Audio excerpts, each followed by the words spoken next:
السلام عليكم ورحمة الله وبركاته. ازيكم يا شباب؟ اخباركم ايه؟ يا رب تكونوا بخير. طبعا النهاردة ان شاء الله هنتعلم مع بعض ازاي نقدر نغير باسورد الواي فاي ونعمل اخفاء لشبكة الواي فاي ونغير اسم شبكة الواي فاي من راوتر موديل اتش 188 الراوتر احدث حاجة نزلت، سواء بقى في شركة وي، اورنج، فودافون، اتصالات. فهو الشرح هيكون ليك لان سيستم الراوتر واحد. ملحوظة يا شباب، احنا هنشرح النهاردة الشرح من خلال الهاتف المحمول او من خلال الموبايل بتاعنا. تمام؟ الناس اللي هي بتستخدم الموبايل فهو هيكون الشرح ليهم ان شاء الله، عشان الناس اللي هي مش عندها كمبيوتر زي ما قلنا كده وعندها موبايل فقط.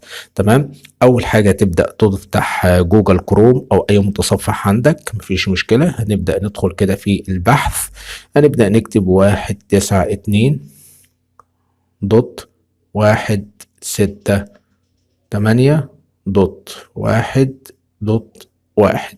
بعد كده تقول ابدأ او انتر، مفيش مشكلة. هيبدأ يفتح معاك بالشكل ده كده. تمام؟ هنا بقول لك رجاء تسجيل دخول اتش 188. مرحب بك. انا هبدأ اضغط كده على اللغة الانجليزية عشان بحب، يعني اتعودت عليه بالانجليش يعني. تمام؟ لو عرب عندك عادي مفيش مشكلة، ولكن انا بفضل اللي انا يعني برتاح عليه. كل واحد بيبقى ليه الراحة بتاعته يعني. تمام؟ طيب هنا بيطلب مني يوزر نيم وباسورد. اجيب اليوزر نيم والباسورد منين؟ امسك الراوتر بتاع حضرتك واقلبه كده في الظهر، هتلاقي في حاجة اسمها يوزر نيم وباسورد، هنكتبهم. بعد كده يا شباب هضغط على حاجة اسمها لوج ان. هيبدأ الراوتر يفتح معايا بالشكل ده كده، مفيش مشكلة. هتيجي عند حاجة اسمها لوكال نتورك، هنضغط عليها بالشكل ده، هتلاقيها تحدد عليها باللون الاورنج كده. لوكال نتورك هتحدد باللون الاورنج. بعد كده نختار حاجة اسمها دبلو لان. اول ما نضغط عليها برضو هتلاقي بقى لونها اورنج. فاهم؟ تمام؟ عشان بس تكونوا مركزين يعني في الخطوات. تمام؟ بعد كده نضغط على حاجة اسمها دبليو لان اس اس اي دي كونفيجريشن، هنبدأ نضغط عليها، مفيش مشكلة. تمام؟ بعد كده هنا بيجيب لك الشبكات اللي هي موجودة عندك.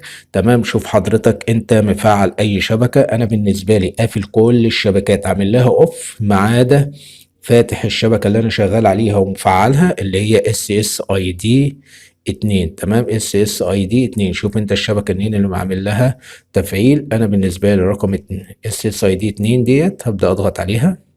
هيبدأ يفتح معايا بالشكل ده يا شباب. اول حاجة بيقول لك اس اس اي دي نيم. تمام؟ ده خاص باسم الشبكة. شوف انت عايز تسمي الشبكة بتاعتك تسميها ايه، تخلي اسم الشبكة بتاعتك ايه. انا مخلي اسم الشبكة بتاعتي حرف الايه، ولكن انا ممكن اخليها مثلا وليكن احمد. تمام؟ انا كده خليت اسم الشبكة بتاعتي احمد. تمام؟ طيب بعد كده هنرجع للخيار التاني اللي هو اس اس اي دي هايد. اس اس اي دي هايد ده خاص باخفاء الشبكه، اخفاء الشبكه واظهار الشبكه. لو انت عامل لها اوف كده، اس اس اي دي هايد معمول عليها اوف، فانت شبكه الواي فاي بتاعتك ظاهره لجميع كل الاجهزه اللي هي فيها خاصيه الواي فاي. يعني اي جهاز فيه واي فاي وبيلقط واي فاي، سواء شاشه عرض، سواء كمبيوتر، سواء لابتوب، سواء موبايل، اي حاجه هيبدا اسم شبكه الواي فاي ظاهره ليه. تمام؟ طيب انا عايز بقى اعمل اخفاء لشبكه الواي فاي. اعمل اخفاء ازاي؟ هتبدا عند اس اس اي دي هايد، هتبدا تحدد عليها علامه الاون.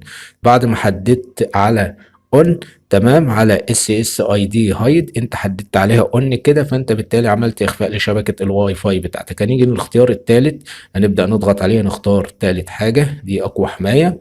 بعد كده هنيجي للحاجة الرابعة وهو الباسورد، هتضغط عليه كده وتمسحه، ممكن تكتب أي حاجة مثلا. طيب أنا كتبت الباسورد وظاهر بالنسبة لي نقط. طيب ما هو النقط دي أنا مش عارف أنا كتبت إيه، أنا حاسس إن أنا كتبت حرف زيادة أو ناقص حرف مش عارفة، فأنا عايز أتأكد أنا كتبت إيه. فأنت هتيجي عند المربع ده كده وهتبدأ تضغط شو باسورد، هيبدأ يظهر معاك اللي أنت كتبته مثلا. تمام؟ فبعد ما يظهر معاك مفيش مشكلة. تمام؟ خلاص اتأكدت منه، يعني انت غيرت اسم الشبكة وعملت اخفاء للشبكة واخترت الحماية وغيرت الباسورد بتاع الواي فاي. هتيجي بقى هنا، عفوا، هتيجي بقى هنا وهتلاقي حاجة اسمها ابلاي. ابلاي ديت لو ضغطت عليها كده حفظ لك الاعدادات اللي انت عملتها كلها، يعني اي حاجة انت غيرتها تمام، سواء اسم الشبكة او الحماية او اخفاء الشبكة او اظهار الشبكة او غيرت باسورد الواي فاي. فانت اي حاجة انت عملتها هتبدأ تضغط على ابلاي هيحفظها لك. انا طبعا بالنسبه لي مش عايز اغير اسم الشبكه بتاعتي، عشان انا مخليه اسم الشبكه بتاعتي حرف الاي، لان انا لما متعود لما باجي اخفي الشبكه بتاعه الواي فاي بتاعتي واعمل لها اخفاء لازم بخليها حرف او حرفين عشان تكون سهله. وانت كذلك الامر لو حضرتك هتعمل اخفاء لشبكه الواي فاي اضغط على اعمل لها حرف او حرفين لو هتعمل اخفاء للشبكه، هيكون اسهل يعني معاك. تمام. بعد كده بعد ما انت بقى عملت الكلام ده كله هتختار الحمايه، بعد كده تغير باسورد الواي فاي، بعد كده تضغط على ابلاي يحفظ لك البيانات. انا بالنسبه لي ادوس كانسل عشان يرجع لي البيانات اللي هي كنت انا عليها.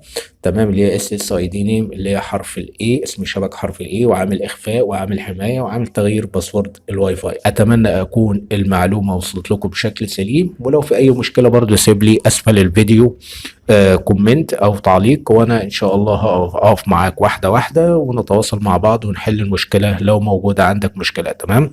النهارده كان الشرح من خلال الهاتف المحمول، اتمنى اكون افدتكم. لو عجبك الشرح لا تنسى الاشتراك في القناه وفعل الجرس على الكل، واشوفك في فيديو جديد. السلام عليكم.